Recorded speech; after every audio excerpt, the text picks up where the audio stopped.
Why don't you take a listen to President Tinubu? And when we come back, I and my guests, 4 gentlemen, 2 virtually, 2 in-house, will dive into analyzing the president's speech as well as other topics on the show today. Take a listen. It's remarkable in its formation, an essential character. We are a broad and dynamic blend of ethnic groups, religious, tradition and cultures. Yet, our bonds are yet intangible, strong, invisible, yet universal.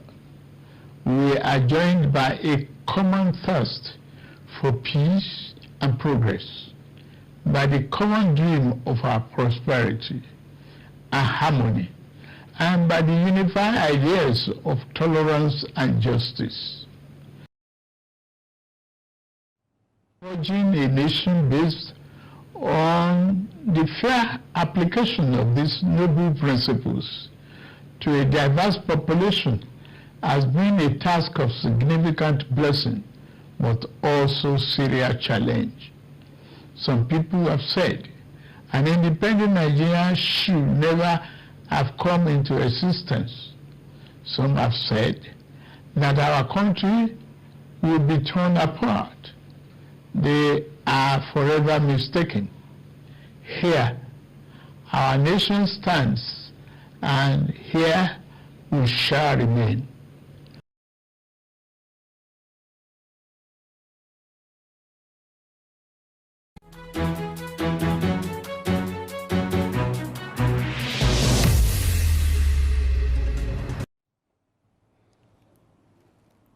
So you heard it from the horse's mouth. President Tinubu said, our nation stands and here it will remain. All right, so I'll do an introduction right now. Abe Olayinka, popularly known as Genie Teku. He is a documentary filmmaker, producer, entrepreneur, and promoter. And he's right here in the house with us today. It's nice to have you join us, Abe. Good morning. Good morning. Thanks for having me. Yeah, so do I say happy Independence Anniversary in arrears? I guess so. It was yesterday. It was yesterday. You're welcome. Thank you. All right. I also got with us here a veteran journalist and broadcaster, Bayo Olaoye. It's good to see you, Bayo. It's a pleasure. How are you doing today? It's good to have you. All right. So I also have joining us via Zoom, Idahosa Osamaze. He is the Vice President, Femi Walsh Media. He is going to be joining us in a little bit. Also, Martin Onovo. Martin Onovo is a Nigerian politician, and he represented the National Conscience Party during the 2015 presidential election, and is currently a member of the Institute of Transport Administration, Nigeria Society of Engineers. Do we have Martin? All right, I understand Martin is going to be joining us shortly as well, and they are both going to be reacting to President Bola Tinubu's speech to the nation on the 1st of October, which happened to be yesterday, Monday. But let me begin with my in-house guests here. I'll begin with you, Abby. The president's speech, what's your takeaway? I would say I would pick 2 things out from that, and it would be culture and tradition. Mm-hmm. I feel that Nigeria in the last 10 years have some, we're literally everywhere. You know, we're trending everywhere all around the world. You know, I feel that... In a good way? In a good way. You know, I would say music first. I would pick out on the music. I'll touch on the music. I think, you know, years ago we used to listen to all the international songs and stuff around in Nigeria, every bar, club, wherever you go to, in our cars, on the radio, everything has to, everything at that time was international music, you know, so we've come quite a long way with our sound, with Afro beats, with different genres of music. So the reverse is the case now. When you go to many bars and lounges, what you hear is Nigerian music, not international music. Abroad, so we are exporting our taste. Precisely. And, you know, from the president's speech, he had mentioned, you know, obviously our culture and tradition, and people want more of that, you know, so I feel that we're responsible for actually telling our own stories aside of music, aside of you know, the lyrical contents that we share to the world, you know. So culture and tradition is what I like about the speech. All right, let me come to you, Bayo. The president also talked about Nigerians owning Nigeria, but I don't want to put words in your mouth. What impressed you most about the president's speech? I guess the first question should be, were you impressed by his speech? I wasn't. Why? Why? The appearance of the president himself wasn't encouraging. He was a bit stressed up and shows the enormity of the problems before him.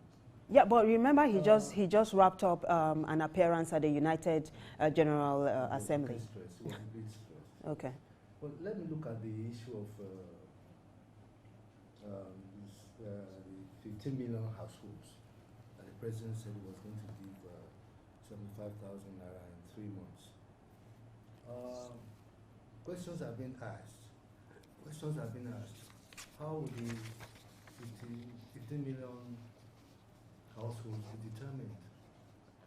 What are the criteria for choosing these households? And then we are talking about 3 months, we are talking about 6 months. After this, what happens? Mm-hmm. 35,000 for all. It doesn't tell a good story because after 6 months, what happens? Yeah, but this is futuristic. How about now?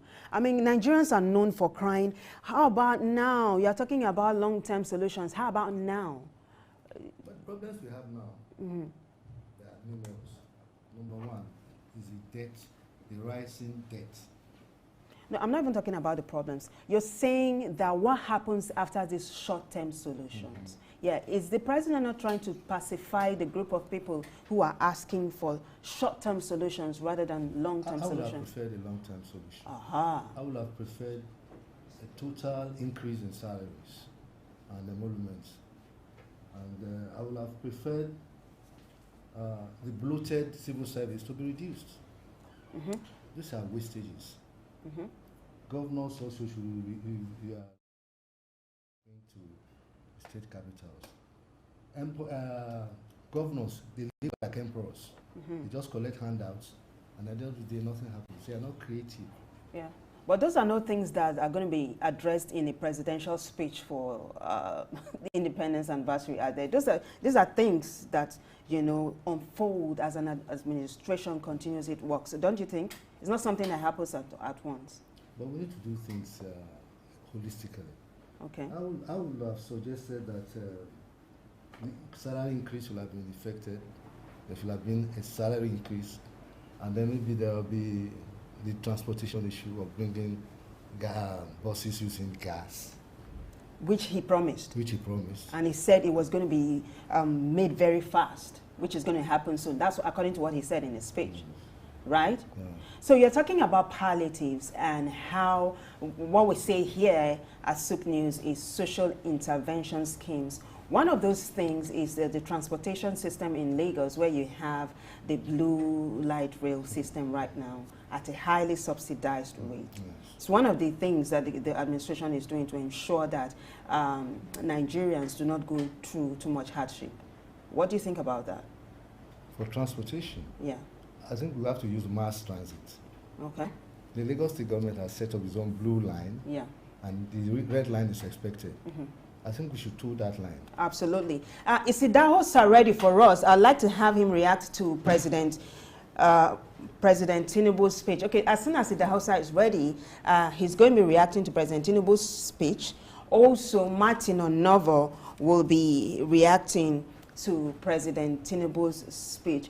Now, one of the things the president said, I'm going to read it out to you. It's an excerpt of his speech. He said, "I am attuned to the hardship that have come to the sea." And he said, "I wish to explain to you why we must endure this trying moment." He said, "Those who sought to perpetuate the fuel subsidy and broken foreign exchange policies are people who will build their family mansions in the middle of a swamp. I am different. I am not a man to erect a national home on a foundation of mud.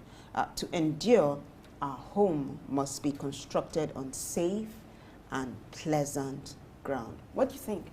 Bayo and Abi? Our home must be... Built on safe and pleasant ground. Well, I'm happy you said that, because clearly, you know, in Nigeria, there's a lot of insecurity in Nigeria. And when you talk about safety, you know, I think it cuts across the board in Nigeria.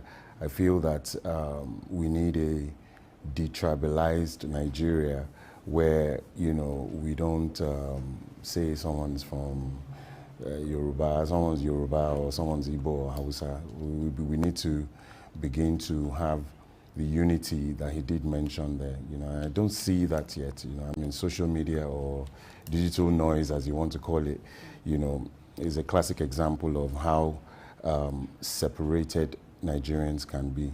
You know, so yeah, I would prefer, as I said the other day, I would prefer some kind of you know, unification, you know, or some kind of program, obvious and visible programs that unify us as Nigerians.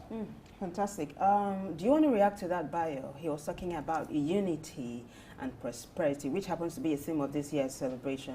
Renewed hope for unity and prosperity. The institutions promoting national unity have been rubbished. For instance, the National Youth Service Corps, which is a main source of promoting rubbished. For instance, the National Youth Service Corps, which is a main source of promoting national unity in this country. It's been rubbished by lawmakers, and people are complaining, and there is no security for these corpers.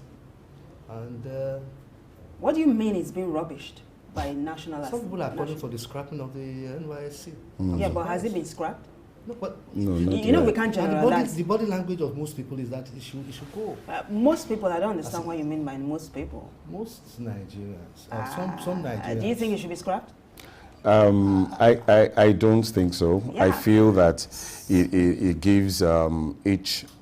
Integration, I mean. There's a lot of integration going on there, you know, and I like the fact that even if you studied in Lagos, you're able to go to Kaduna for your service, or vice versa. They go to the eastern parts of Nigeria and stuff. You know, so I don't think it should be scrapped. It could be worked on. It could be a little bit better, you know, as in the safety aspect of protecting, you know, that the generation of people that are actually serving is very, very paramount. So you've seen in past elections that they've been attacked, they've been sometimes killed and stuff like that. So we want to really work on that. You know, I don't think it should be scrapped, sir. Yeah. So you were talking about body language and most Nigerians. So when you want to generalize and say most Nigerians, we are Nigerians, and he just said he doesn't think it should be scrapped. So when you're saying most Nigerians, I'm wondering if you did an empirical a random selection of Nigerians who wanted it scrapped or something. No, as a result of recent kidnappings of youth corpers, most people were feeling that, let's say some leaders were feeling that, well, don't let's go this road, let's scrap it. But I went through it and I know what it is, the attributes of going through that channel. Yeah, I went through it as well. I served in Akwa Ibom and it was very interesting, you know, serving in that state. Very rich culture and all of that. Another thing, I mentioned it earlier, is the lifestyle of our mode of governance. For instance, the governors. The governors, they are obsessed with flamboyant lifestyle. You cannot allow that. They live like emperors. Yeah, you already mentioned that before. Yes. Just to go to Abuja and get handouts and come back and do nothing to generate revenue or whatever in the state. This has to be checked. Yeah. As it is now, the governors are the most powerful group of people in the polity.